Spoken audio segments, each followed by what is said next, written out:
The young security guard chuckled in Arthur's face and said, "You're quite the joker, sir. I see Mr. Vance's husband every day. Look, he's coming out with the boss right now." Arthur Sterling decided to make a surprise visit to the glamorous office at Vance Biocorp, where his wife held the powerful CEO position. At the entrance, blocked by a cold sign that read, "Restricted Area, Authorized Personnel Only," Arthur smiled sweetly and introduced himself to the security guard as Eleanor Vance's husband. However, he was met only with a sympathetic shake of the head and laughter from the young guard. In that moment, instead of getting angry or making a fuss, the cold, calculating instincts of a former forensic accountant told Arthur to remain silent and play along. He never imagined that a simple lunch visit on that fateful afternoon would be the hammer blow that completely shattered everything he had cherished about his 28-year marriage. Arthur turned his head slowly, following the direction of the guard's outstretched finger. The automatic glass doors of the lobby slid open with a soft hiss, revealing the bustling world of corporate power that Eleanor ruled.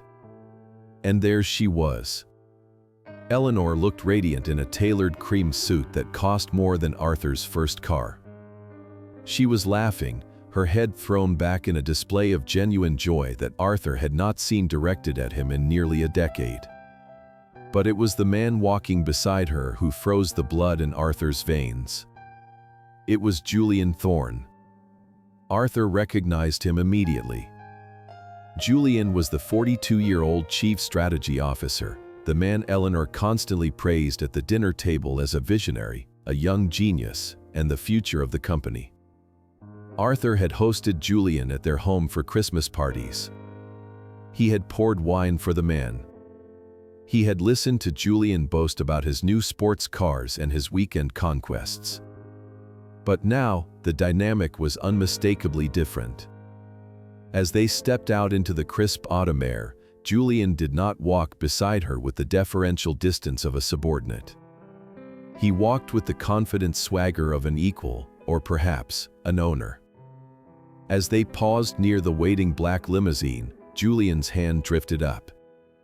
It did not stop at her shoulder for a friendly pat. Instead, it slid down the curve of her back and rested possessively on her waist, his fingers splaying out against the fabric of her expensive jacket with a familiarity that made Arthur's stomach churn. Eleanor did not pull away. She leaned into the touch, whispering something into Julian's ear that made him smirk with arrogant satisfaction.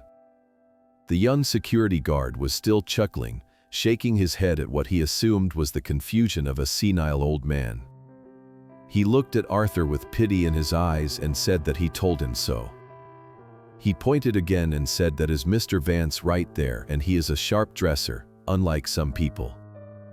Arthur felt a physical blow to his chest, but his face remained a mask of polite confusion. The chaotic storm of betrayal, rage, and humiliation threatened to erupt, but 20 years of training as a forensic accountant kicked in like a survival mechanism. In his profession, emotion was a liability. Facts were the only things that mattered. And the fact before him was that his wife was living a double life. He knew he had two choices.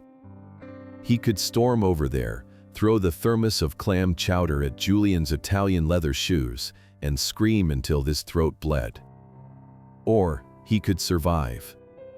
He could watch. He could learn. Arthur adjusted his wire-rimmed glasses and forced a smile that didn't reach his eyes. He let out a breathless, raspy laugh, mimicking the sound of an elderly man realizing a foolish mistake. He told the guard that his eyes were getting worse every day. He said that he was terribly embarrassed and asked the guard to forgive him. He lied and said that the man over there was actually his nephew and he must have gotten confused about the time. He said he was just going to head home before he made a bigger fool of himself. The guard's posture relaxed immediately. He patted Arthur's shoulder with condescending kindness and said that it happens to the best of us. He told Arthur to drive safe and maybe get those eyes checked. Arthur nodded, clutching the brown paper bag containing the lunch he had spent 3 hours preparing.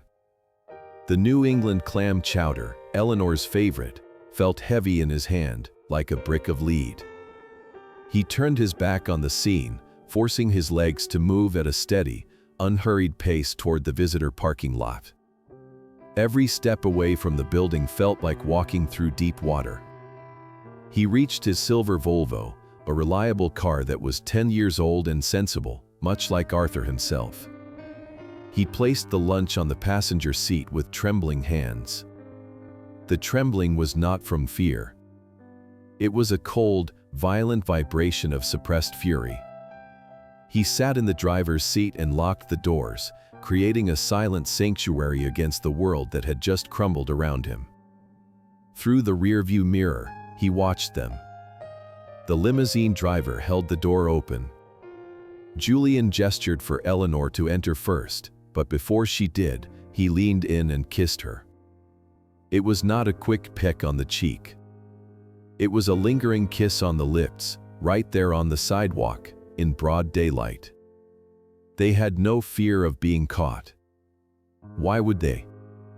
To them, Arthur was just a piece of furniture at home, a harmless, invisible old man who existed solely to keep the house warm and the bills paid.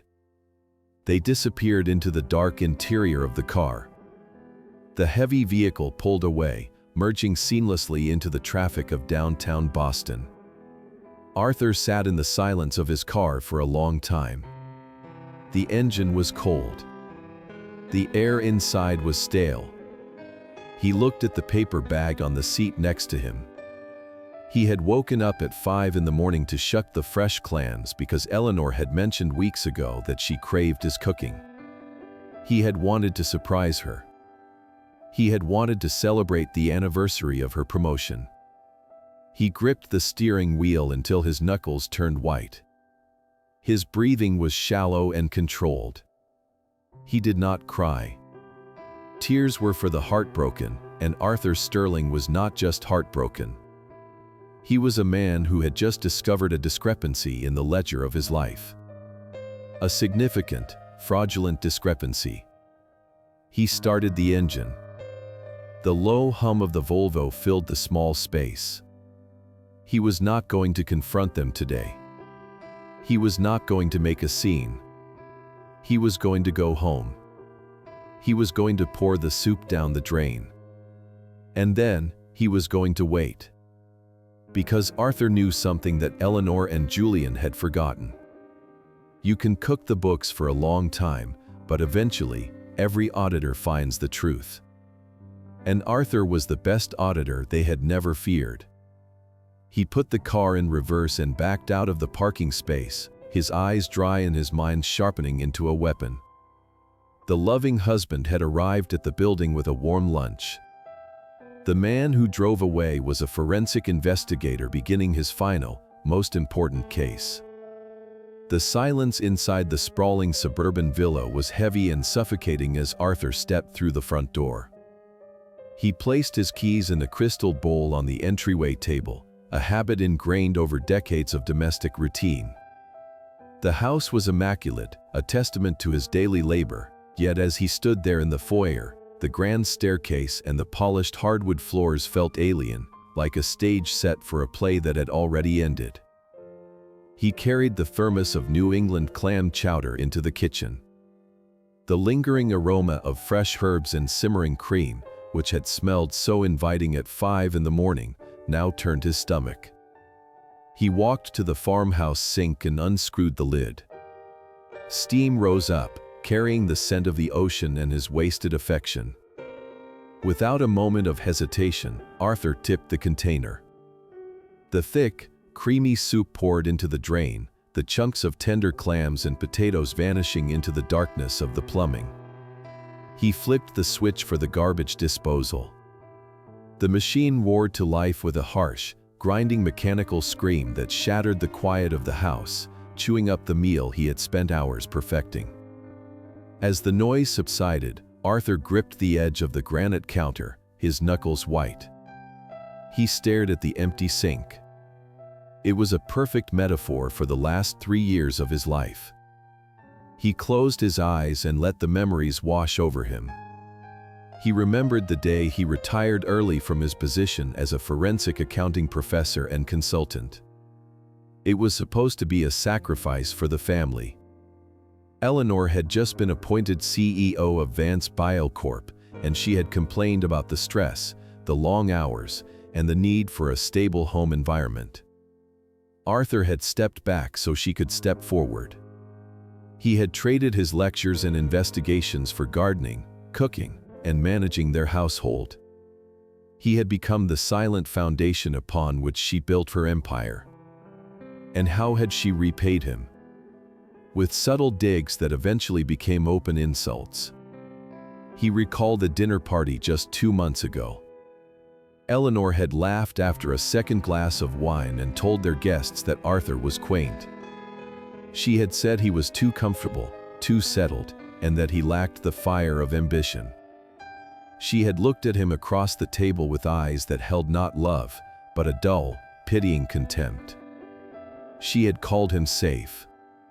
At the time, Arthur thought she meant it as a compliment to his reliability. Now, standing in their empty kitchen, he realized safe was just a polite word for boring. It was a word for someone you had already outgrown and planned to discard. His phone buzzed on the marble countertop, the vibration startling him from his reverie.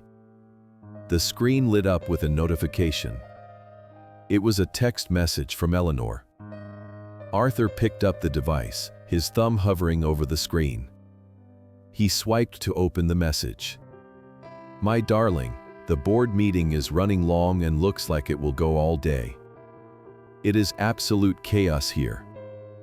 I will likely be stuck until late tonight dealing with the quarterly projections. Do not wait up for dinner. Love you." Arthur read the words once. Then he read them again. He looked up at the analog clock hanging above the stove. The hands stood at 12:30 in the afternoon. A cold, bitter laugh escaped his lips. It was a lie so lazy, so effortless, that it insulted his intelligence more than the infidelity itself. He had just seen her leave the office less than 45 minutes ago. She was not in a board meeting. She was not dealing with quarterly projections.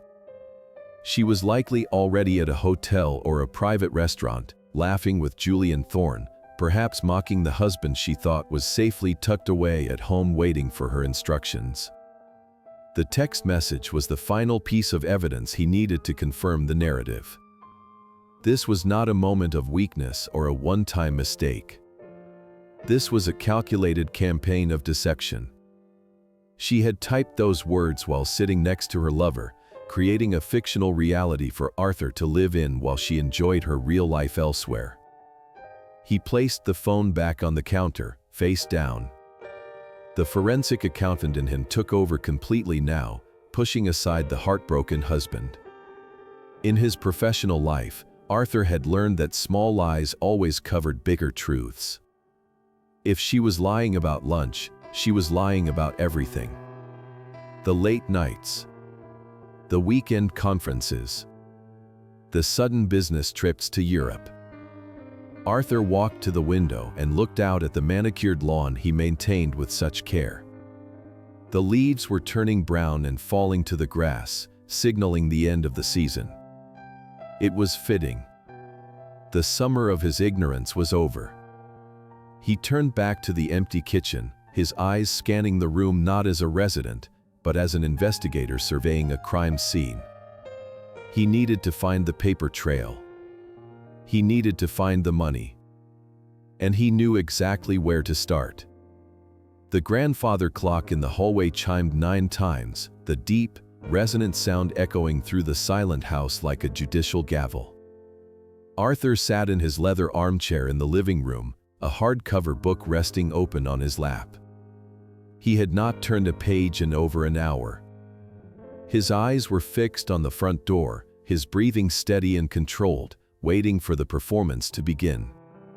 The lock clicked, and the heavy oak door swung open. Eleanor stepped inside, bringing with her a gust of the cool night air and something else that made Arthur's nostrils flare slightly. It was a complex, cloying scent. Underneath the familiar notes of her Chanel perfume lay the distinct, musky aroma of sandalwood cologne and the sour, fruity linger of red wine. It was the smell of another man, clinging to her clothes and hair like a sordid souvenir. She looked disheveled in a way that was meant to suggest exhaustion but screamed of something else entirely. Her lipstick was reapplied a shade too dark, and her hair, usually sprayed into an immaculate helmet of perfection, was loose around her shoulders. She dropped her briefcase on the floor with a heavy thud and kicked off her heels, sighing theatrically. "Hello, Arthur," she called out, her voice raspy. "What a day. I am absolutely destroyed." Arthur closed his book with a soft snap and placed it on the side table. He stood up and walked toward her, forcing his posture to remain slumped and non-threatening. He asked her how the board meeting went. Eleanor walked past him toward the liquor cabinet, not meeting his eyes. She poured herself a generous glass of scotch, her hand trembling slightly. "It was brutal," she said, taking a large gulp. Old man Harrison was on a warpath about the quarterly projections. We were locked in that conference room for 10 hours straight. Screaming matches. Capers flying everywhere. I didn't even have time to eat. Arthur watched her drink. He knew for a fact that Harrison, the chairman of the board, was currently in Florida for his granddaughter's wedding. He had seen the photos on social media just yesterday. Eleanor was not just lying about her whereabouts, she was inventing an entire reality, complete with villains and conflicts, to justify her absence. He decided it was time to set the trap. "It is a shame you missed lunch," Arthur said, his voice laced with a deliberate, apologetic tremble. "I actually tried to bring you some food around noon. I made that clam chowder you like." Eleanor froze. The glass stopped halfway to her mouth. For a split second, the color drained from her face, and her eyes widened in genuine panic. She turned slowly to look at him, her mind clearly racing to calculate the odds of exposure. If Arthur had gone to the office at noon, he would have found her empty desk. He would have asked questions. But Arthur, the master of the long game, offered her an immediate lifeline. But the old Volvo wouldn't start, he continued, looking down at his hands shamefully. "The battery must be dead again. I waited for tow truck for 2 hours, and by the time they fixed it, I figured you were too busy to be disturbed. So I just came home." The tension left Eleanor's body so visibly that she almost sagged against the sideboard. She let out a laugh that was too loud, too high-pitched. "Oh, Arthur, you poor thing," she said, walking over to place a hand on his arm. Her touch felt like ice burning his skin. "But honestly, it is a blessing in disguise." She took another sip of her drink, her confidence returning now that the danger had passed. "I wasn't even at the main office around noon," she lied smoothly, pivoting from her previous story about being locked in a conference room without skipping a beat. "I had to rush out to the suburban facility to check on a compliance issue with a client. If you had driven all the way downtown, you would have missed me anyway." Arthur nodded slowly. First, she had been locked in a boardroom for 10 hours. Now, she had been at a suburban facility at noon. The contradictions were glaring, clumsy, and arrogant. She did not even care enough to keep her lies consistent because she believed Arthur was too simple, too old, and too trusting to notice the discrepancy. "I am just glad you are home safe," Arthur said. Eleanor finished her drink and kissed him on the cheek. The smell of sandalwood was overpowering this close. "Me too," she said. "I am going to take a long shower and wash this day off. Don't wait up." Arthur watched her ascend the stairs, her hips swaying with a rhythm that was not for him. She was going to wash off the scent of Julian Thorne, believing she had successfully navigated another day of deceit. When the bathroom door clicked shut upstairs and the sound of rushing water filled the house, Arthur walked back to his armchair. He did not pick up his book. Instead, he took a small, leather-bound notebook from his breast pocket and a fountain pen.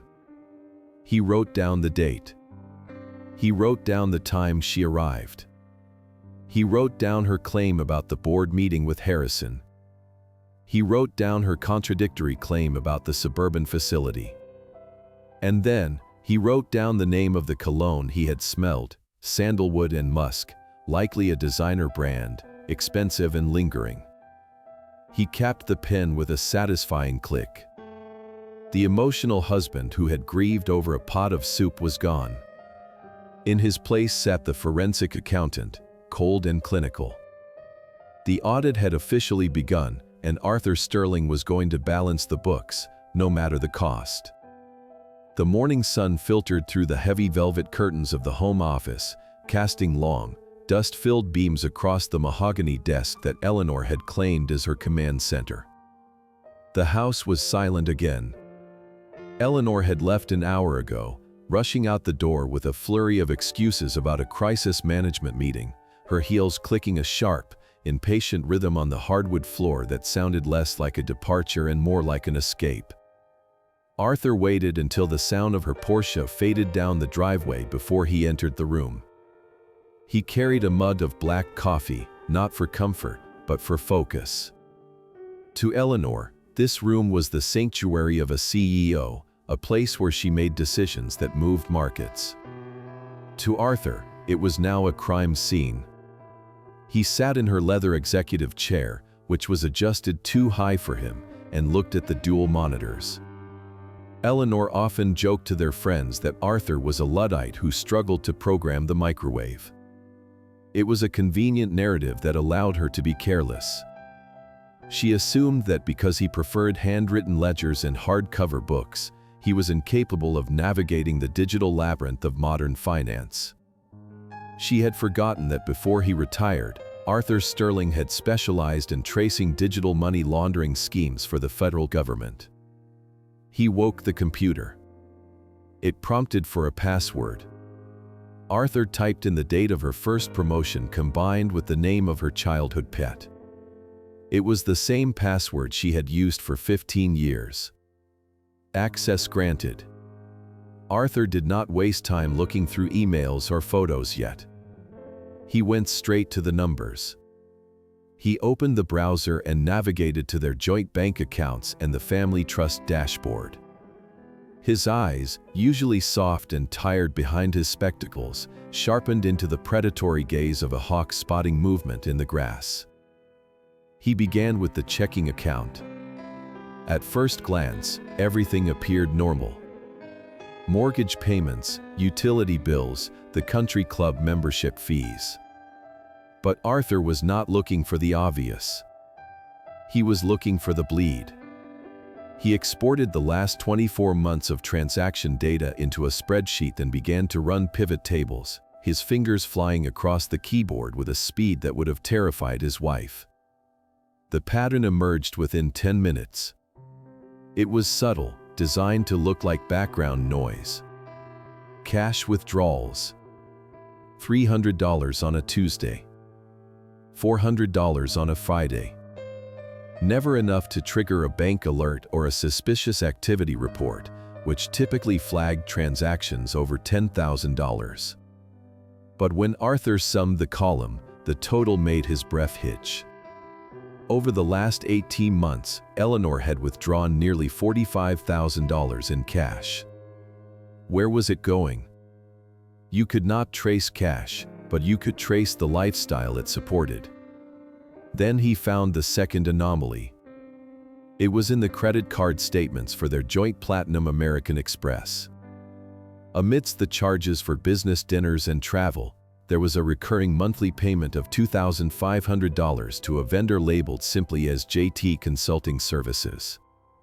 Arthur frowned. He knew the vendors for Vance Biocorp. He knew the contractors they used for the house. He had never heard of JT Consulting. He opened a new tab and accessed the Secretary of State's Business Registry database. It was a public record, easily searchable if you knew what to look for. He typed in the name of the company. The search wheel spun for a second before delivering the results. Entity name, JT Consulting Services LLC. Filing date, 18 months ago. Registered agent, Julian Thorne. Business address, a post office box in the financial district. Arthur stared at the screen.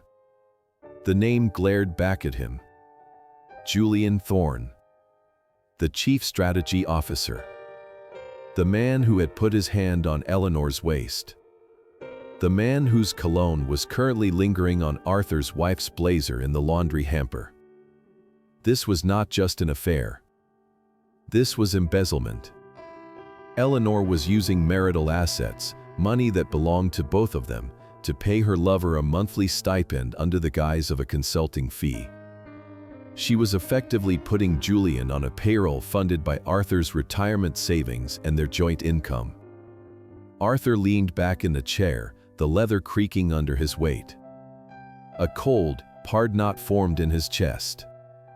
He realized that the dinner parties, the smiles, the way Julian had shaken his hand and eaten his food, it was all funded by Arthur's own money. They were not just laughing at him behind his back, they were charging him for the entertainment. He printed the documents. The bank statements highlighting the cash withdrawals. The credit card bills showing the payments to JT Consulting. The business registry page linking the company to Julian. The printer hummed and spat out the warm pages, stacking the evidence of his humiliation in a neat, orderly pile. Arthur took a sip of his coffee. It had gone cold, but he hardly noticed. He picked up the stack of papers and placed them in a plain manila folder. He did not feel the urge to scream anymore. The initial shock of the betrayal was settling into a grim resolve. He had the what and the who. Now, he needed to find the where. He needed to find the physical location where this money was being spent, the stage where they acted out their fantasy life. He looked at the bottom of the credit card statement again. There was a small, recurring charge for a parking garage in the Seaport district, stamped at odd hours during the day. And then, he remembered the keychain. The brass key he had seen Eleanor hastily shove into the bottom of her jewelry box last week, thinking he was asleep. Arthur stood up. The hunt was far from over. In fact, he was just getting started. The master bedroom was bathed in the soft, golden light of the late afternoon when Arthur returned to the scene of the minor crime he had witnessed days before. He walked to the antique vanity table where Eleanor kept her jewelry box, a mahogany chest inlaid with mother of pearl. He remembered seeing her slip something into it hastily last Tuesday night when she thought he was asleep. At the time, he had assumed it was a gift she was hiding for his upcoming birthday. Now, he knew better. He lifted the heavy lid. The scent of her expensive perfume wafted up, masking the secrets hidden beneath. He moved aside a strand of pearls and lifted the velvet false bottom. There, resting on the wood, was a single brass key attached to a sleek, black plastic fob. Arthur picked it up. The fob bore a gold-embossed logo of a lighthouse and the words "The Harbor View." He knew the building. It was one of the newest, most ostentatious residential towers in the Seaport district, a place where young professionals lived to be seen. It was also, he realized with a sinking feeling, exactly the kind of place Eleanor had always claimed was too flashy for her taste whenever they drove past it. He pocketed the key and checked his watch. It was 4 o'clock. Eleanor would be leaving the office soon. Arthur drove his silver Volvo to the city, keeping a safe distance behind the familiar black Porsche as it exited the corporate garage. He did not need to guess where she was going. The car turned east, away from the suburbs, away from their home, and toward the ocean. He followed her to the waterfront, watching as she pulled into the underground garage of the harbor view.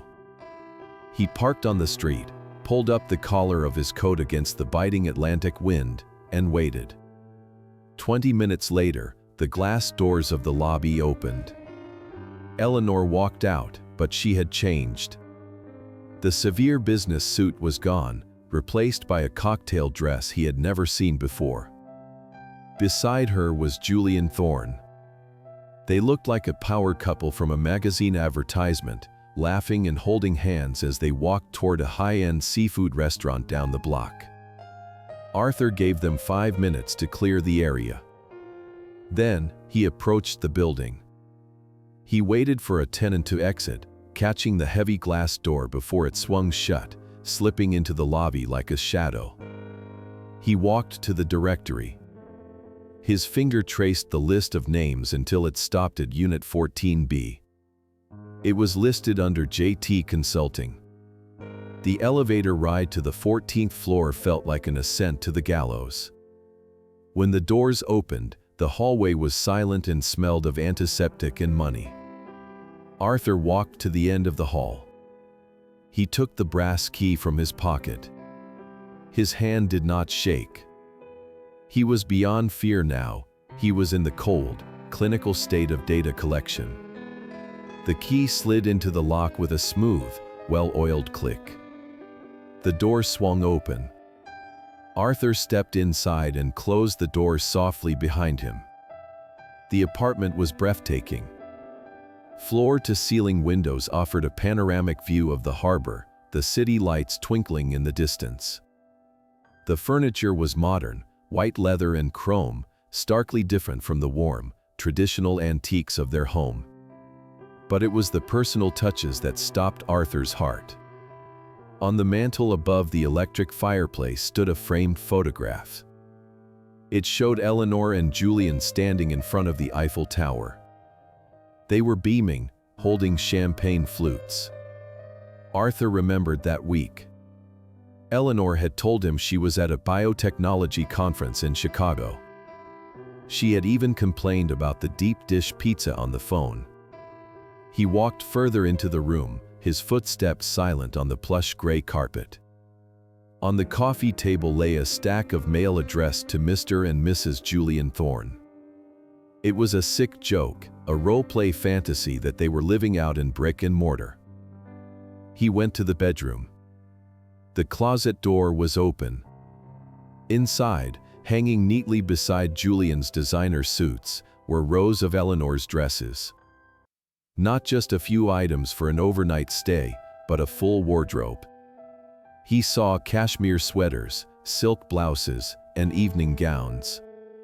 He recognized a blue silk scarf he had bought her for Christmas 3 years ago, one she had told him she lost at the dry cleaners. She hadn't lost it. She had moved it here. This was not a love nest. This was a second home. Arthur stood in the center of the bedroom, surrounded by the evidence of a parallel life. Every object in the room was a testament to his betrayal. The expensive sheets, the high-end sound system, the fully stocked wine fridge in the corner. All of it paid for with the money he had saved, the money he had managed, the money he had thought was securing their retirement. He felt a wave of nausea, but he swallowed it down. He took out his phone. He did not take pictures of the view. He took pictures of the mail. He took pictures of the clothes in the closet. He took a close-up of the photo in Paris. He moved to the bathroom and photographed the dual toothbrushes and the bottles of prescription medication with Eleanor's name on them sitting openly on the counter. He was documenting the scene of a crime. The murder of his marriage had happened right here, in this sterile, expensive apartment, funded by the victim himself. As he turned to leave, something on the desk in the corner caught his eye. It was a thick, red legal folder. The label on the front was typed in bold, black letters. Vance versus Sterling. Strategy for dissolution. Arthur froze. He walked over to the desk and opened the folder. The first page was a draft of a legal motion. He read the header, and for the first time that day, his hands began to tremble uncontrollably. They were not just planning to leave him. They were planning to destroy him. Arthur stared at the document on the desk, the blood draining from his face until he looked as pale as the paper beneath his fingertips. The header was standard legal jargon, but the content was a manifesto of cruelty that transcended simple adultery. It was titled Petition for Involuntary Guardianship and Conservatorship. He turned the page, his eyes scanning the paragraphs with the rapid, devouring speed of a man reading his own obituary. The narrative constructed within those pages described a man Arthur did not recognize. It painted a portrait of a 68-year-old husband in the throes of rapid cognitive decline, a danger to himself and others, prone to bouts of confusion and memory loss. Exhibit A was a handwritten log, penned in Eleanor's distinctive, sharp script. Arthur read the entries with a growing sense of horror. October 4th. Arthur left the gas stove on for 3 hours. House smelled of gas. Had to evacuate. Arthur remembered that day vividly. He had come home from the grocery store to find Eleanor standing in the driveway, claiming she had smelled gas. But he had not cooked that morning. Eleanor had made tea. She had been the last one in the kitchen. November 12th. Arthur lost his house keys again. Found them in the refrigerator. Confusion increasing. He remembered that day too. He had searched for hours, feeling a creeping sense of panic that his mind was slipping, only for Eleanor to triumphantly produce the keys from the vegetable crisper, looking at him with practiced concern. It was all a setup. Every misplaced item, every moment of confusion, every time she had asked him with a pitying smile if he had taken his medication, it had all been theater. She had been gaslighting him for months, not just to make him feel crazy, but to create a documented history of incompetence. He flipped to the financial section of the file. The cruelty turned into cold, hard calculation. The plan was outlined in bullet points. Once the court granted Eleanor power of attorney due to his incapacitation, she would liquidate his individual retirement accounts and the diversified portfolio he had built over 40 years. The proceeds were earmarked for specialized care. Attached to the back of the file was a glossy brochure for a facility called the Pinehaven State Center. Arthur knew the place. It was a budget, state-funded warehouse for the indigent elderly, a place where people were sent to wait for death in shared rooms with fluorescent lighting and the smell of bleach. Meanwhile, a separate spreadsheet detailed the allocation of the remaining assets. The sale of their primary residence. The transfer of the beach house title to a trust managed by JT Consulting. They were not just planning to divorce him.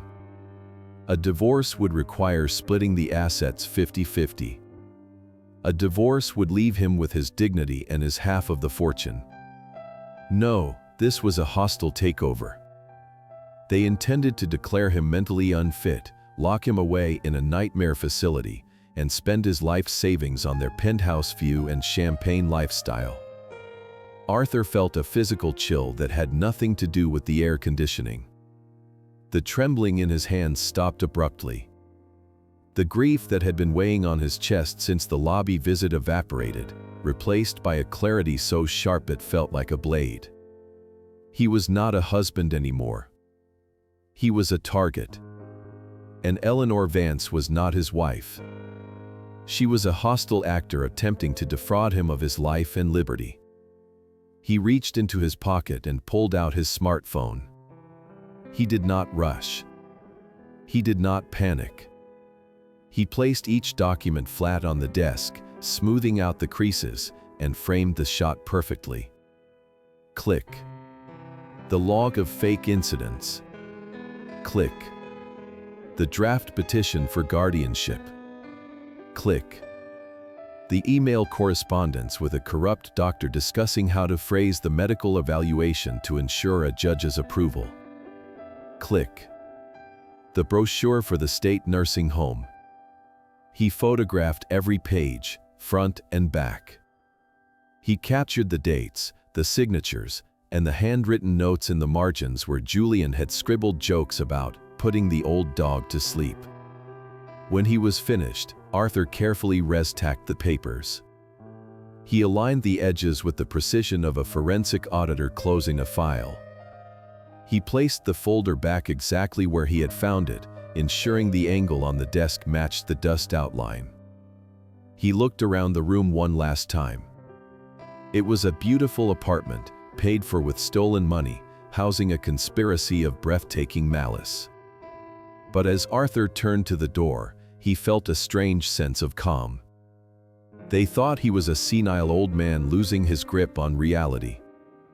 They were banking on his weakness. They had forgotten that before he was a house husband, Arthur Sterling had been the man the FBI called when they needed to untangle the most complex financial crimes in the country. Eleanor and Julian had just handed him the smoking gun, and they didn't even know he was in the room. He slipped out of the apartment, locking the door with the brass key. As he walked down the silent hallway to the elevator, Arthur Sterling didn't feel old. He felt dangerous. The ledger was unbalanced, and he was going to be the one to correct it. Arthur returned the brass key to the hidden compartment of the jewelry box exactly as he had found it. He closed the velvet lining, arranged the pearl necklace with geometric precision, and stepped back. The house was quiet, but the silence no longer felt empty. It felt like the hush of a courtroom before the verdict is read. He knew that confronting Eleanor now would be a mistake. If he revealed his hand, she would simply file for divorce, claiming irreconcilable differences. She would fight him for half the assets, and with her high-priced lawyers, she might even win a significant portion. But worse, she would escape the consequences of her fraud. She would walk away with her reputation intact, ready to build a new life with Julian on the ruins of Arthur's dignity. No. That was not enough. To dismantle a conspiracy of this magnitude, he needed to do more than just catch them. He needed to embolden them. He needed them to feel so safe, so superior, and so close to victory that they would stop looking over their shoulders. Arthur decided to give Eleanor exactly what she wanted. He would become the senile, incompetent, fading old man she had described in her fraudulent legal petition. That evening, when Eleanor returned from her client dinner, which Arthur knew was a rendezvous at the Seaport apartment, he was waiting in the kitchen. The kettle was whistling shrilly on the stove, steam billowing into the room. Arthur stood by the window, staring blankly into the dark yard, ignoring the noise. Eleanor rushed in, dropping her purse. "Arthur." "The kettle. Can't you hear it?"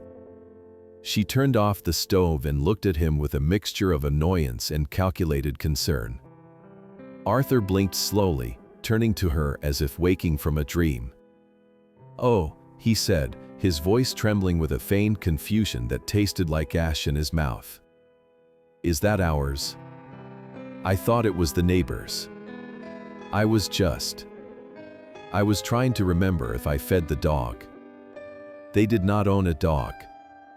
They had not owned the dog in 10 years. Eleanor's eyes lit up. It was a flicker of pure, predatory triumph.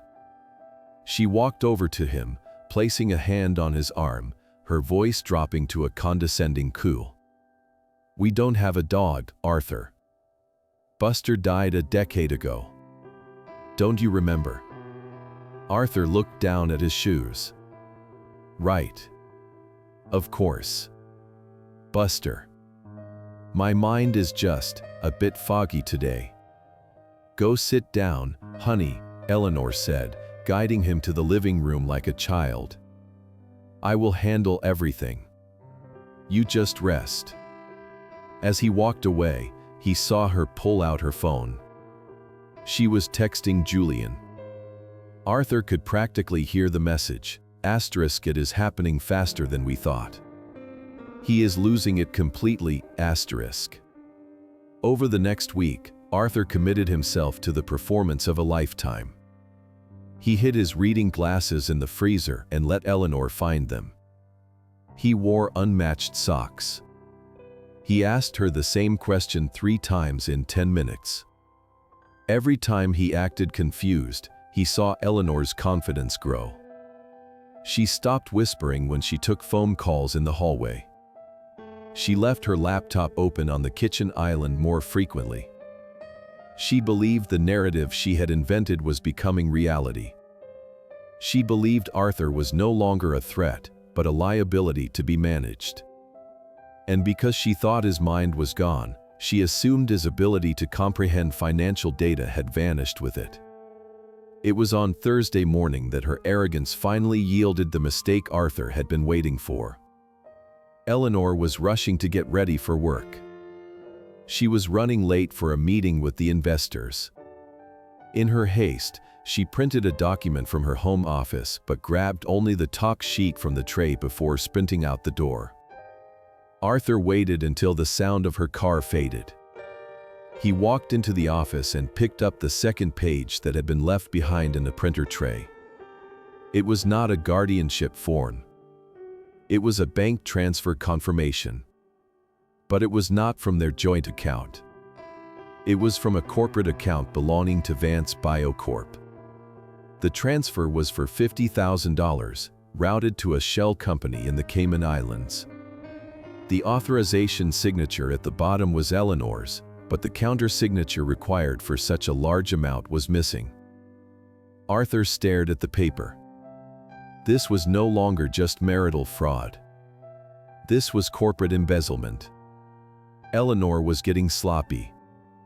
Emboldened by the belief that her husband was too senile to notice and too weak to act, she was bypassing safety protocols to funnel money out of the country, likely to prepare for their new life after they locked him away. He folded the document carefully and placed it in his pocket. He was not just a husband anymore, and he certainly was not the confused old man she thought he was. He was the auditor, and he had just found the smoking gun that would turn this from a divorce case into a federal indictment. Arthur walked to the kitchen and made himself a cup of coffee. His hands were steady. His mind was sharp. He took a sip and looked at the calendar on the wall. The board meeting was in 2 days. It was time to reach out to an old friend. The deadly silence was over. It was time for the ghost auditor to speak. Arthur sat in the silence of his home office, the heavy velvet curtains drawn tight against the afternoon sun. The single sheet of paper he had retrieved from the printer tray lay on the desk like a map to buried treasure, but the treasure was evidence of a felony. The unauthorized transfer of $50,000 was the thread, and Arthur was about to pull it until the entire tapestry of Eleanor's deceit unraveled. He logged into the secure shareholder portal of Vance Biocorp. As the husband of the CEO and a significant shareholder in his own right, Arthur had legitimate access to the quarterly financial reports and the granular budget breakdowns that were not released to the general public. Eleanor had never revoked his access because she arrogantly believed he had lost the mental capacity to understand what he was looking at. She thought he was confused about feeding a dead dog, so she assumed he would be equally baffled by a balance sheet. It was a fatal miscalculation. Arthur opened the spreadsheet for the current fiscal year. His eyes, sharp and predatory behind his wire-rimmed glasses, scanned the columns. He ignored the standard operating expenses and zeroed in on the research and development budget. In the biotech industry, R&D was a black hole where money could vanish under the guise of failed experiments and vague consultations. It was the perfect hiding place for embezzlement. He found it on line 412. Project Ether. The budget for this initiative was staggering. $2,500,000 had been allocated over the last 18 months. The description was deliberately opaque, listed simply as proprietary enzyme synthesis and market viability study. Arthur cross-referenced the vendor payments associated with Project Ether. The primary recipient was a company called Apex Strategic Solutions based in Delaware. Arthur opened a new tab and ran a search on the corporate registry. Apex Strategic Solutions was a shell entity. It had no website, no listed employees, and its registered address was a commercial mail drop box in Wilmington, identical to the one used by JT Consulting. The pattern was undeniable. Eleanor was approving massive budgets for ghost projects that did not exist. She was then hiring Julian's shell companies to perform the imaginary work.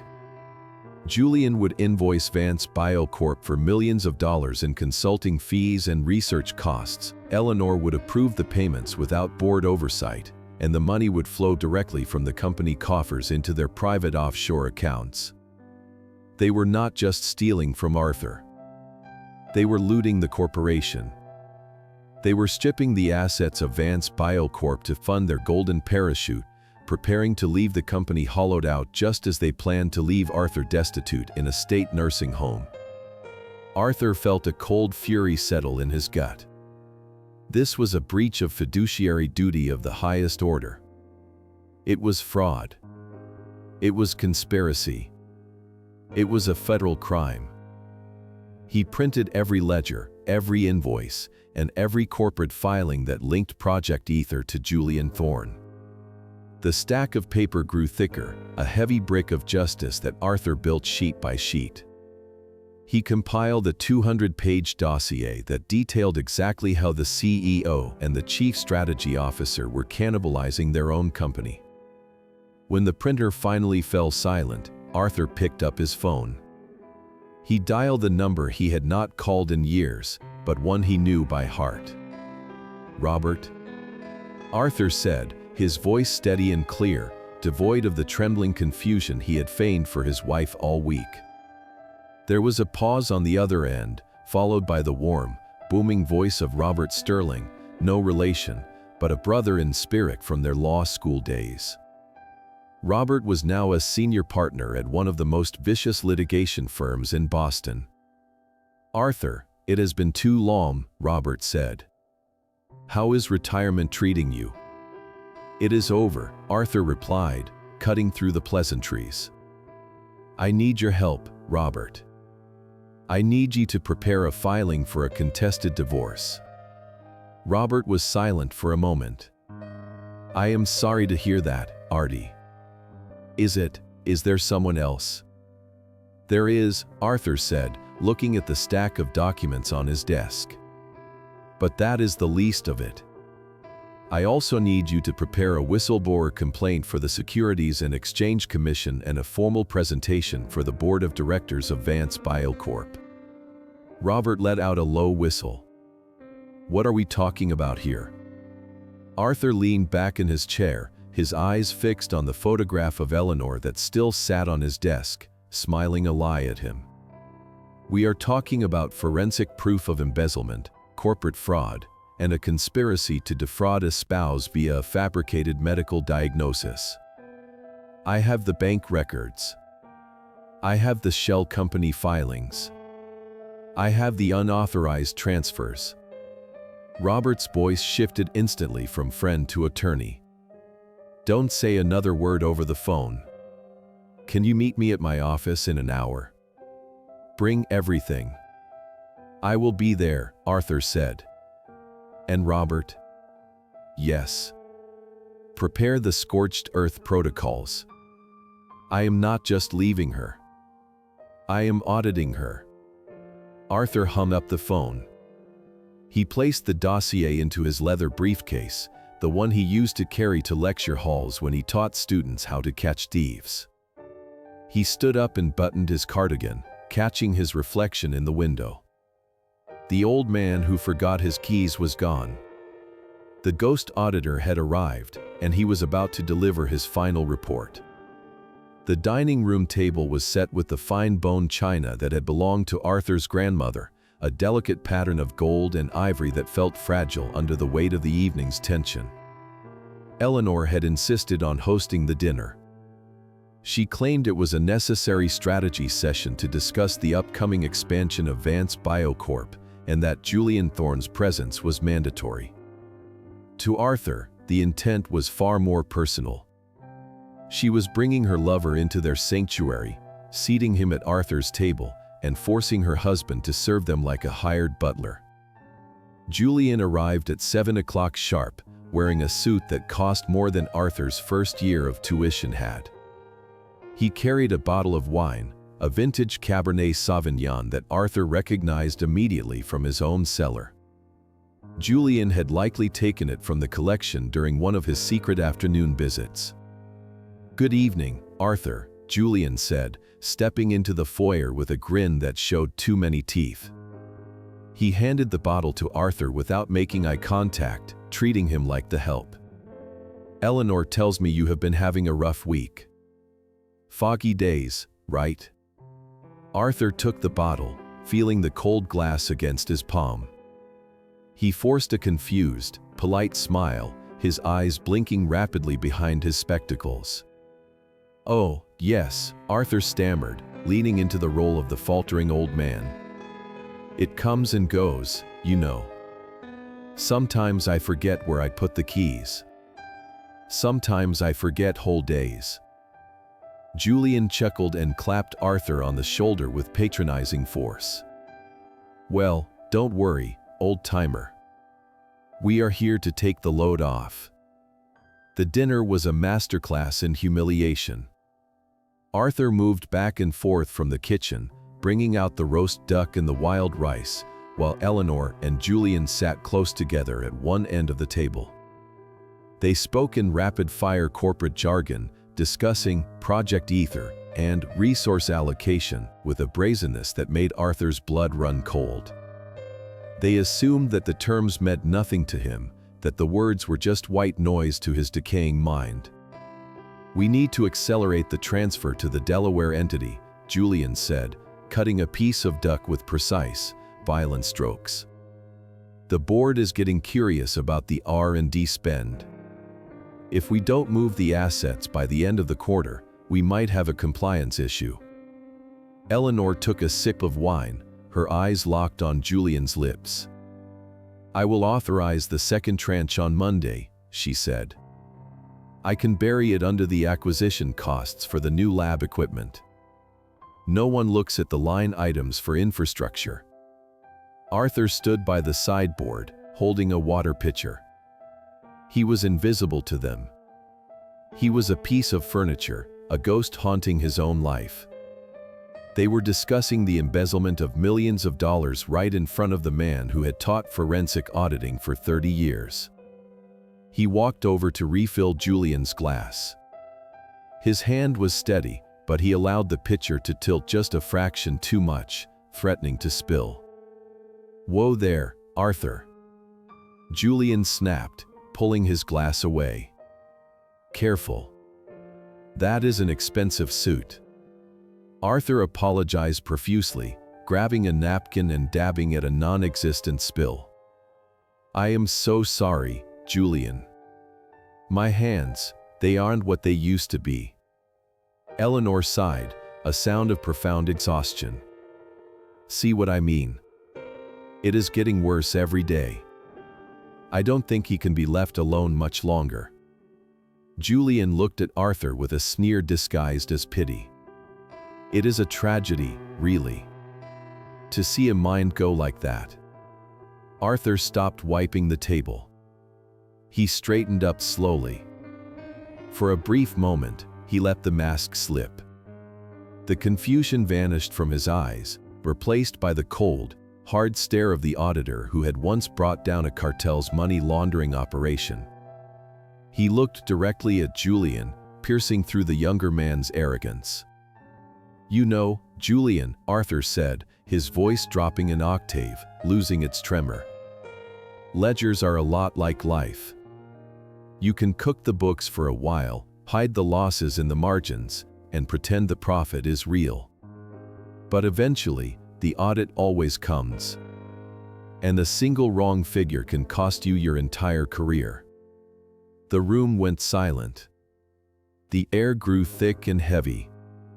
Julian froze, his fork hovering halfway to his mouth. Eleanor frowned, looking at her husband with a sudden, sharp suspicion. For 5 seconds, the truth hung suspended between them, fragile and dangerous. Then, Julian burst out laughing. "Oh, Arthur.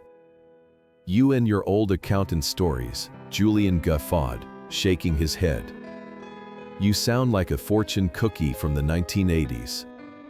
Eleanor's tension broke, and she joined in the laughter, though hers was more nervous.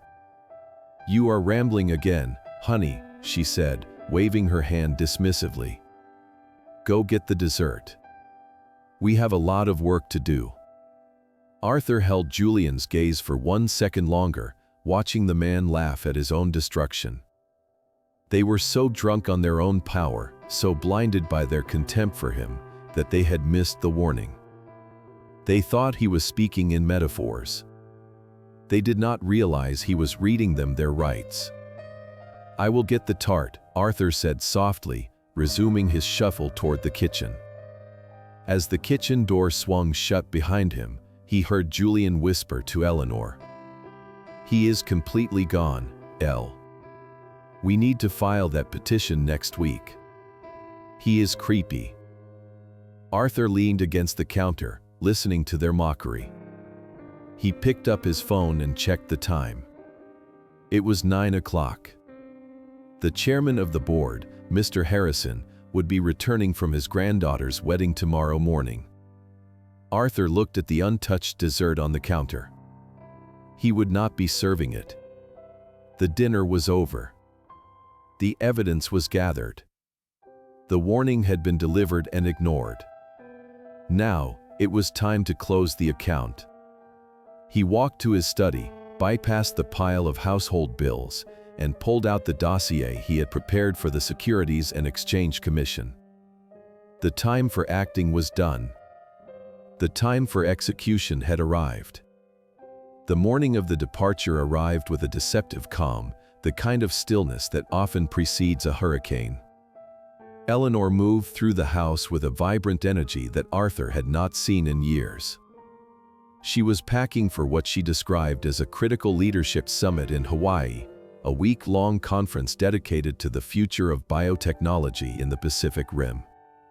To Arthur, she spun a tale of grueling workshops and late-night networking sessions. In reality, Arthur knew from his access to her synchronized calendar that the itinerary consisted entirely of spa appointments, beachfront dinners, and a private suite booked under the name of Mr. and Mrs. Julian Thorne. Arthur played his part to the bitter end. He carried her heavy designer suitcases to the foyer, his back aching slightly under the weight of her deceit. He watched as she checked her reflection in the hallway mirror, adjusting a silk scarf that cost more than their monthly grocery budget. She looked radiant, flushed with the excitement of a woman who believed she had successfully outsmarted everyone in her life. "You have everything you need?" Arthur asked, his voice steady, devoid of the tremor he had feigned during the dinner party. Eleanor nodded, barely glancing at him. "Yes, Arthur. The car is outside. I left a list of emergency numbers on the fridge. If you get confused or need help with the house, call the service. Do not try to fix anything yourself." She leaned in and gave him a quick, perfunctory peck on the cheek. It was cold and detached, the gesture of a monarch dismissing a servant. "I will be back next Sunday. Try not to burn the house down while I am gone." Arthur watched from the doorway as the black town car pulled away. He saw the silhouette of Julian in the back seat, waiting for her. As the car turned the corner and vanished from sight, Arthur did not feel loneliness. He felt the heavy, satisfying click of a lock snapping into place. He closed the front door and locked it. He walked straight to his study. The time for acting the part of the senile husband was over. He sat at his desk and opened his laptop. The screen glowed with the evidence he had meticulously compiled over the last 2 weeks. The file was labeled simply the Vance audit. It contained 300 pages of bank statements, corporate registry filings, photographs of the unauthorized apartment, and a flowchart tracing the flow of $3 million from Vance Biocorp into the shell companies controlled by Julian Thorne. Arthur picked up his phone and dialed a private number. It rang twice before it was answered. "Charles," Arthur said. "It is Arthur Sterling." On the other end of the line, Charles Harrison, the 70-year-old chairman of the board of Vance Biocorp, sounded surprised but warm. "Arthur, my old friend. It has been ages. To what do I owe the pleasure? I assume Eleanor is on her way to the airport for the summit." "There is no summit, Charles," Arthur said. His voice was not the voice of a friend catching up. It was the voice of the forensic accountant who had testified before Congress. The line went silent. Arthur continued, his tone clinical and precise. "Eleanor and Julian Thorne are traveling to Hawaii on company funds for a vacation. But that is the least of your problems. I am currently looking at evidence of systematic embezzlement involving a phantom initiative called Project Ether." "Arthur," Charles said, his voice dropping to a serious whisper. "That is a very heavy accusation. You know I respect you, but Eleanor is the CEO." "I am sending you a secure file right now," Arthur interrupted. "It contains proof of unauthorized transfers to a Delaware entity called Apex Strategic Solutions. You will see that the registered agent for this company is Julian Thorne. You will also see that Eleanor has been bypassing board approval for capital expenditures by breaking them down into smaller tranches to avoid automatic flagging. They are looting the company, Charles. They are stripping the assets to fund their exit strategy." Arthur hit the enter key on his laptop. The progress bar flashed across the screen. "Message sent." "Open it," Arthur commanded softly. He heard the typing on the other end, followed by a long, heavy silence that stretched for nearly a minute. When Charles finally spoke again, his voice was trembling with a mixture of shock and fury. "My God," Charles whispered. "The R&D budget. They drained the entire reserve for the next fiscal year." Arthur leaned back in his chair. "I suggest you have a reception committee waiting for them when they land in Honolulu. And Charles, freeze their corporate access immediately. If they suspect I have made this call, they will try to purge the servers remotely." "Consider it done," Charles said, his voice hardening into steel. "I am calling the legal team and the forensic unit now." "Arthur, I don't know what to say. I am so sorry." "Do not be sorry," Arthur said, looking at the empty space on his desk where Eleanor's picture used to sit. "Just do your job, Charles. I have already done mine." Arthur hung up the phone. He stood up and walked to the window, looking out at the peaceful suburban street. He imagined Eleanor and Julian sitting in the first-class cabin right now, sipping champagne, laughing about the old man they had left behind. They were flying toward paradise, unaware that they were actually hurtling toward a concrete wall at 500 miles per hour. The audit was closed. The verdict was in. And Judgment Day was scheduled for arrival. The tropical heat of Honolulu hit Eleanor the moment the cabin door opened, but the reception waiting for her on the tarmac was colder than a Boston winter. Instead of the hotel concierge holding orchids and chilled towels, she was met by two men in dark suits standing next to a stern-faced local sheriff. They were not hotel staff. They were representatives from the legal department of Vance Biocorp, flown in on the company's emergency retainer. One of the men stepped forward and handed her a thick, sealed envelope. "Mrs. Vance," he said, his voice flat and professional. "Your access to all corporate accounts, properties, and digital assets has been suspended effective immediately pending an internal investigation into financial irregularities. You are to return to Massachusetts immediately for questioning by the board of directors." Beside her, Julian Thorne turned pale. He reached for his phone, his fingers flying across the screen, likely attempting to transfer funds from the offshore accounts before the net closed. But his screen flashed a frantic error message. Access denied. The accounts had been frozen. The audit Arthur had triggered was not just a ripple, it was a tsunami that had crossed the Pacific in seconds.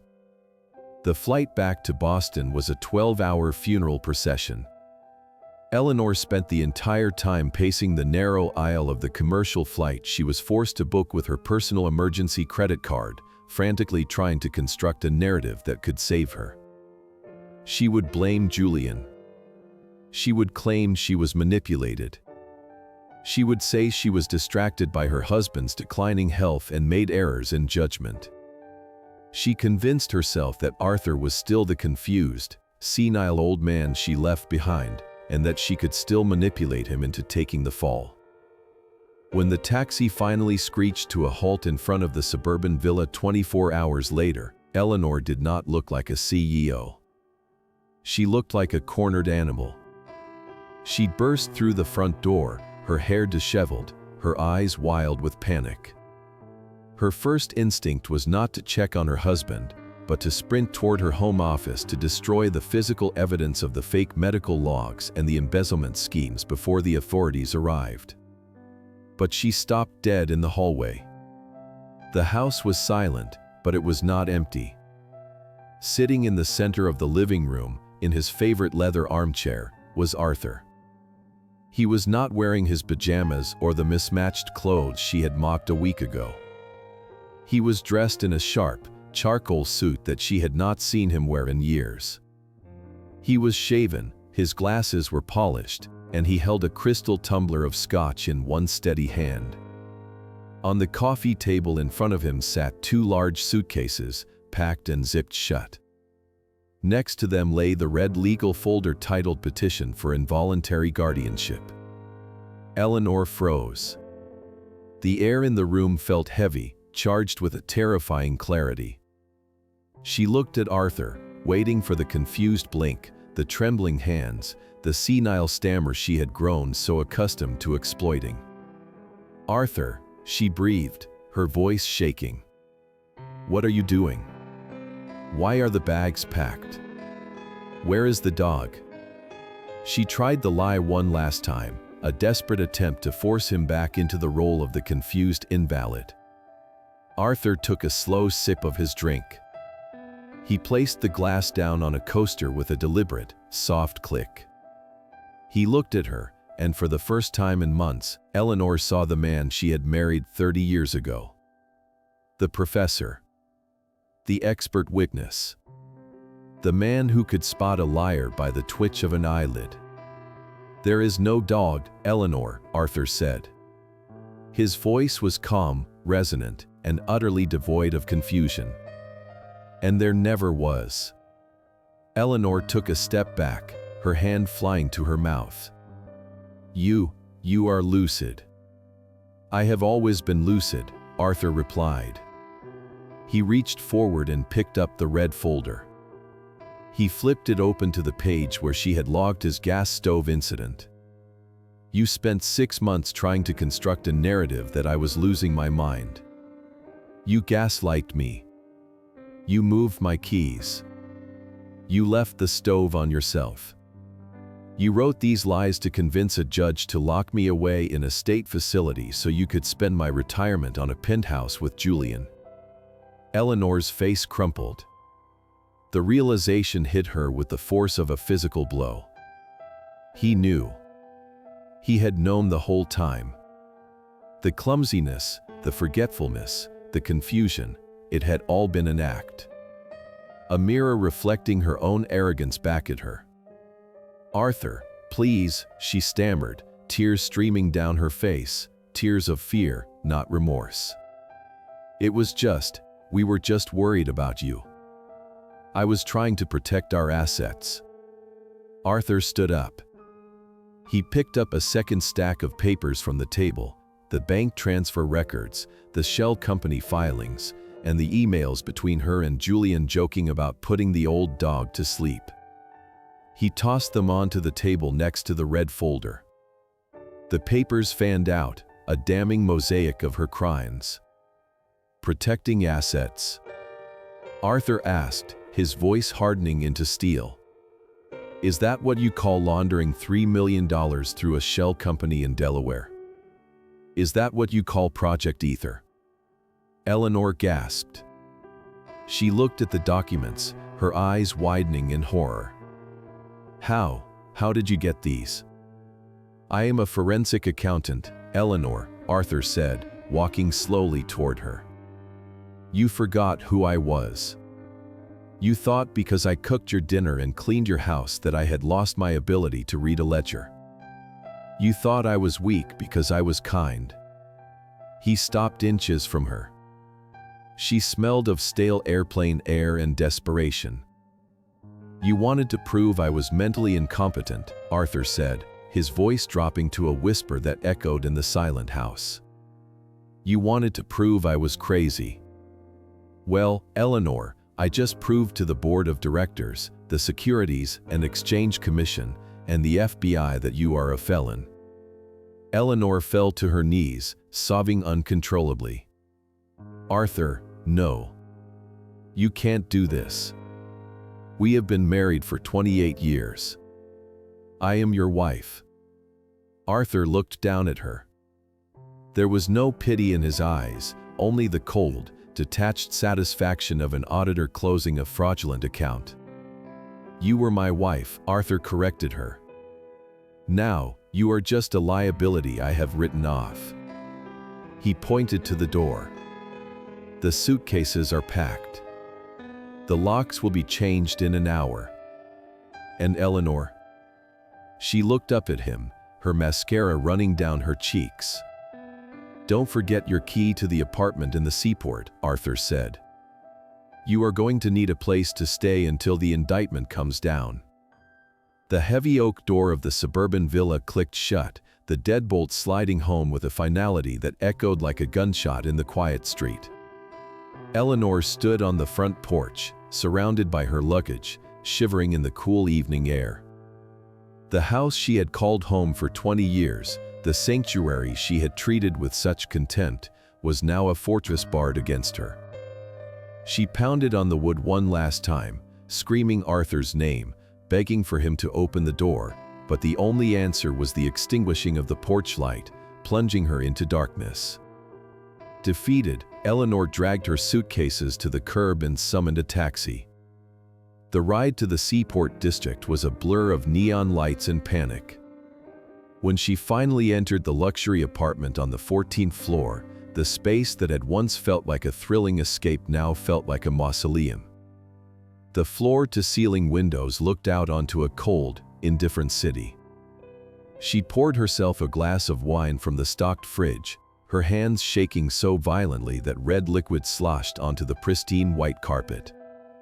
She stared at the stain, a jagged red mark on her perfect life, and realized she did not even have the energy to clean it up. She tried to call Julian. His phone went straight to voicemail. She called again. And again. Silence. The next 48 hours were a slow-motion collapse of her entire world. The news broke the following morning.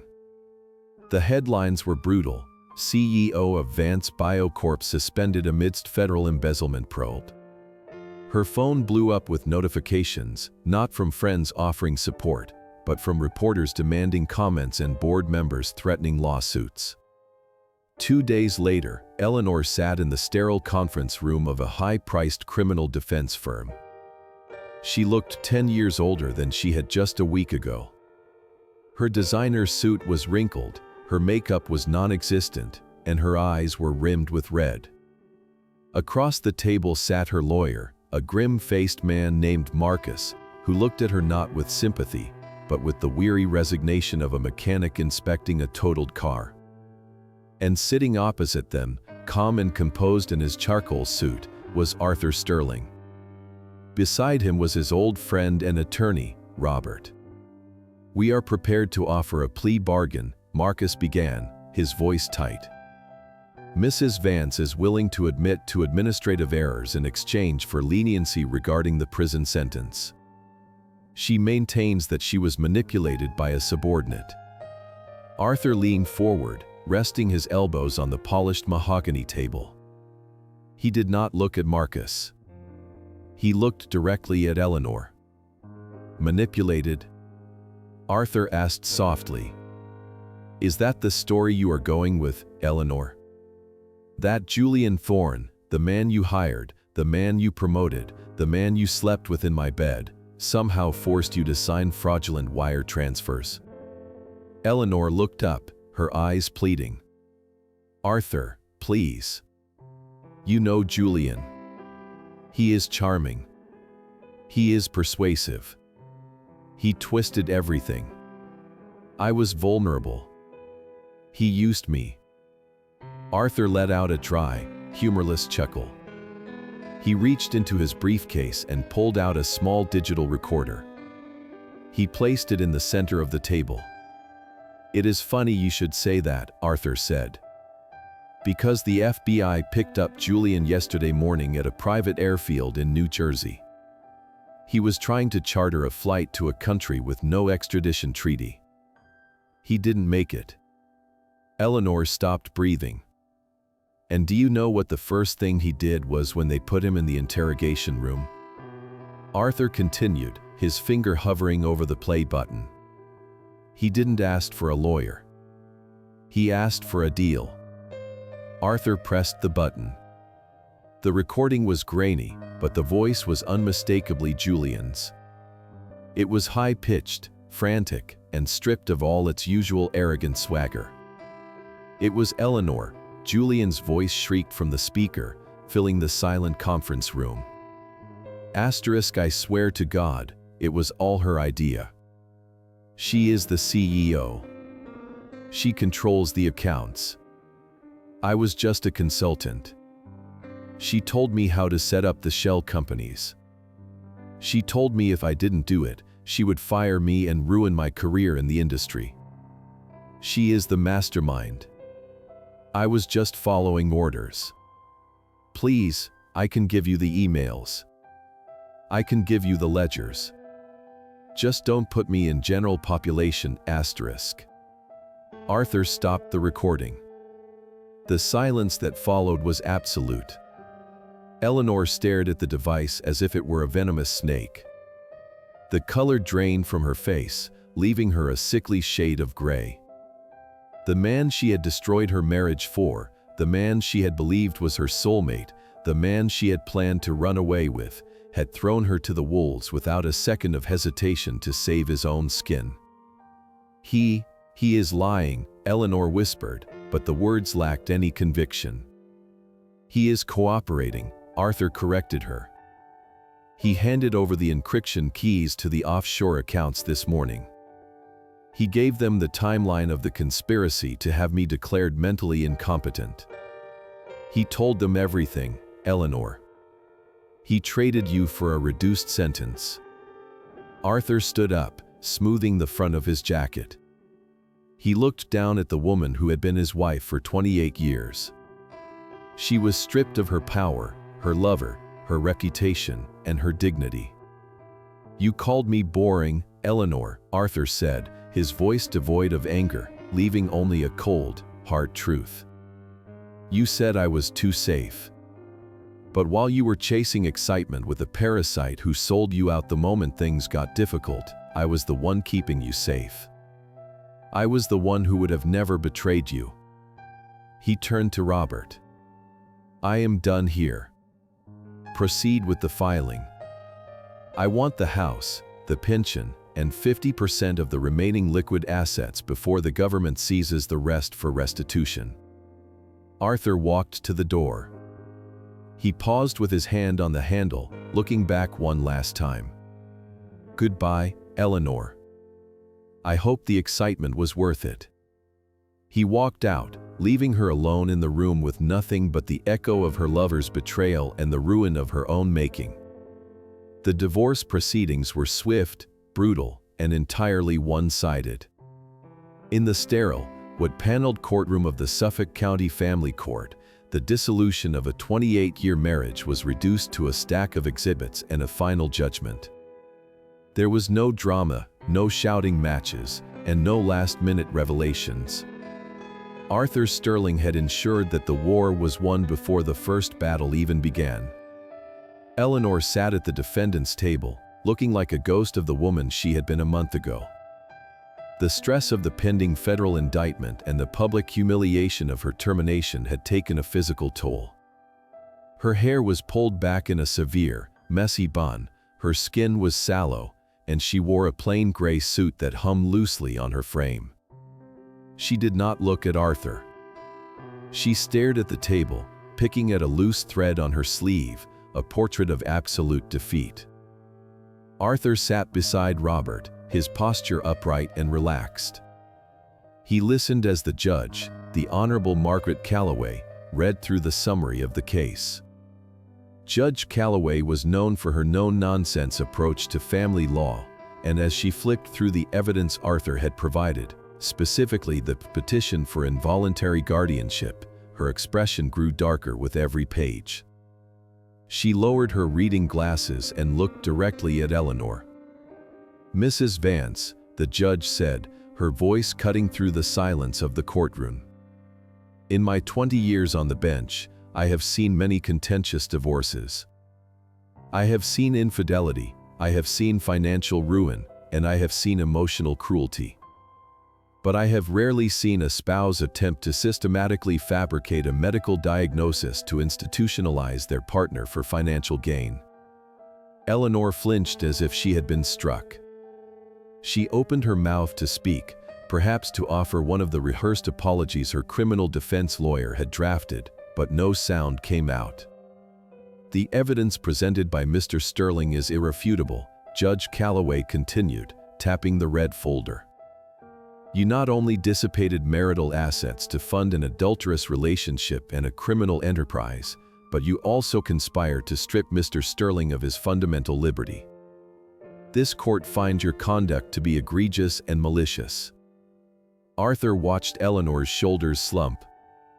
The arrogance that had defined her for the last decade, the belief that she was the smartest person in the room and that Arthur was merely a tedious accessory to her life, had been completely extinguished. The judgment was delivered with the precision of a guillotine blade. "The court grants Mr. Sterling's request for the exclusive ownership of the marital home in Wellesley," the judge ruled. "Furthermore, Mr. Sterling shall retain 100% of his pension and retirement accounts. Regarding the remaining liquid assets and the investment portfolio." The judge paused, looking at the financial report provided by the forensic team. "Since Mrs. Vance is facing significant restitution orders from the Securities and Exchange Commission and Vance Bio Corp for the embezzled funds, the court awards the remaining marital cash assets to Mr. Sterling to offset the dissipation of funds caused by Mrs. Vance's fraudulent activities. Mrs. Vance will retain her personal liabilities, her legal debts, and any future earnings, should she have any." It was a total victory. Arthur walked away with the house, his security, and his dignity. Eleanor walked away with nothing but debt and a looming prison sentence. The gavel banged, a sharp, wooden sound that signaled the end of Arthur's past life. Eleanor did not move as the court adjourned. She remained seated, staring blankly at the seal of the Commonwealth of Massachusetts on the wall, paralyzed by the magnitude of her loss. Arthur did not look back at her. He stood up, shook Robert's hand, and gathered his briefcase. He walked out of the courtroom and through the heavy double doors, stepping into the hallway. The air in the courthouse was stale, recycled, and filled with the murmurs of other people's tragedies, but as Arthur pushed through the main exit and stepped onto the street, the world felt brand new. It was a crisp autumn day in Boston. The sky was a piercing, brilliant blue, and the wind carried the scent of fallen leaves and the ocean. Arthur took a deep breath, filling his lungs with the cold, clean air. For the first time in 3 years, the invisible weight on his chest was gone. He was no longer the boring husband. He was no longer the target of a gaslighting campaign. He was no longer a man waiting to be discarded. He was Arthur Sterling, and he was free. He walked down the courthouse steps, his stride long and purposeful. He did not know exactly what the future held. Perhaps he would travel. Perhaps he would write a book about forensic accounting. Or perhaps he would simply go home, make a pot of tea, and read a book in his quiet, empty house without fear of judgment or betrayal. As he reached the sidewalk, he buttoned his coat against the wind. He checked his watch. It was noon. He was hungry. He thought about the small Italian deli down the street that made excellent sandwiches. He would go there, sit by the window, and enjoy a lunch that he did not have to cook for anyone else. The ledger was balanced. The audit was closed. And for the first time in a long time, the numbers were finally in his favor. 1 year had passed since the gavel fell in the Suffolk County Family Court, and the silence that filled Arthur Sterling's home was no longer the heavy, suffocating weight of a waiting room, but the peaceful stillness of a sanctuary. The autumn leaves were falling again in Boston, painting the lawn in shades of amber and gold, but this time, Arthur was not watching them from behind a window while waiting for a wife who would never come home. He was out in the garden, his hands deep in the soil, planting tulip bulbs for the spring. Life had returned to a rhythm that belonged solely to him. Arthur had accepted a position as a guest lecturer at his former university, teaching a popular seminar on forensic accounting and financial ethics. The students listened to him not as a boring old man, but as a seasoned expert who had navigated the darkest corners of corporate fraud. He had reclaimed his identity, not just as a husband, but as a man of intellect and value. His phone buzzed on the patio table. It was an unknown number. Arthur wiped the dirt from his hands and picked it up. Hello. There was a long pause on the other end, filled with the sound of jagged breathing and the distant hum of traffic. Then, a voice spoke, frail and trembling, yet unmistakably familiar. Arthur. Is that you? It was Eleanor. The voice was stripped of its power. The imperious tone of the CEO, the condescending lilt of the unfaithful wife, the desperate screech of the defendant, all of it was gone. What remained was the sound of a woman who had lost everything. Hello, Eleanor, Arthur said. His pulse did not quicken. His hand did not shake. He felt only a distant, mild curiosity, like looking at an old photograph of a stranger. I just wanted to hear your voice, Eleanor stammered. I am living in a small apartment in Revere now. It is loud here. The neighbors argue all night. I was just sitting here thinking about your clam chowder. I miss it, Arthur. I miss the house. I miss us. Arthur listened to the silence that followed. He imagined her in a cramped room, surrounded by the wreckage of her ambition. Julian was in federal prison, serving the first year of a 5-year sentence. Eleanor was on probation, her assets seized, her reputation incinerated, working a menial administrative job just to pay rent. I made a mistake, Arthur, she whispered, her voice breaking. A terrible mistake. Do you think there is ever a chance we could talk? just coffee." Arthur looked up. Walking up the garden path was Catherine, a retired librarian he had met at the local bookstore 3 months ago. She was holding a basket of apples and smiling at him with a warmth that was genuine and uncomplicated. Catherine did not want his money. She did not want his status. She just enjoyed his company and his stories. Arthur watched Catherine wave at him. He smiled back, a genuine expression that reached his eyes. "Eleanor," Arthur said gently into the phone. "The husband you are looking for, the man who waited for you, the man who believed your lies and cooked your soup while you betrayed him, he died the day the security guard laughed at him in your lobby." "But Arthur..." "I have to go now, Eleanor," Arthur said. "My guest has arrived, and I don't want the tea to get cold." He ended the call without waiting for a response. He placed the phone face down on the table, severing the last connection to a life that no longer existed. Catherine reached him, offering an apple from her basket. "Who was that?" she asked. "Nobody," Arthur replied, taking the fruit. "Just a wrong number from a very long time ago." As they walked together toward the house, the sun broke through the clouds, bathing the garden in light. Arthur Sterling had balanced the final ledger.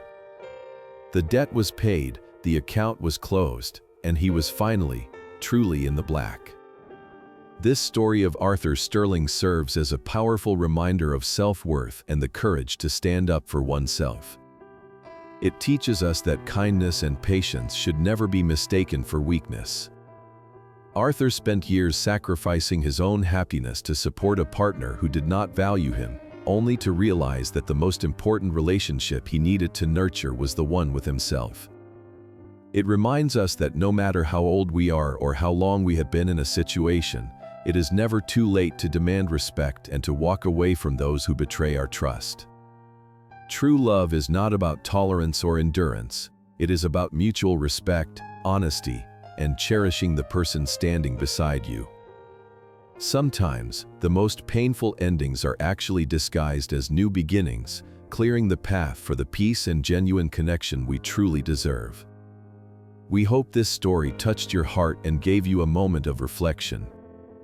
If you enjoyed following Arthur's journey from betrayal to triumph, please subscribe to our channel and hit the notification bell so you never miss our daily stories.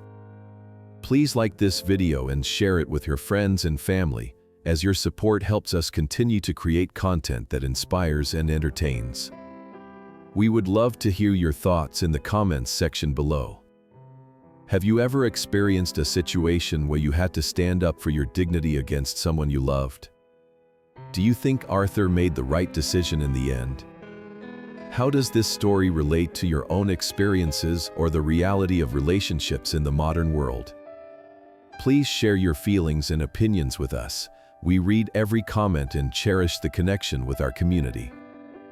Thank you for spending your time with us today. We wish everyone watching this video good health, a peaceful mind, and a life filled with genuine joy and loyal companionship. Goodbye for now, and we will see you in the next video.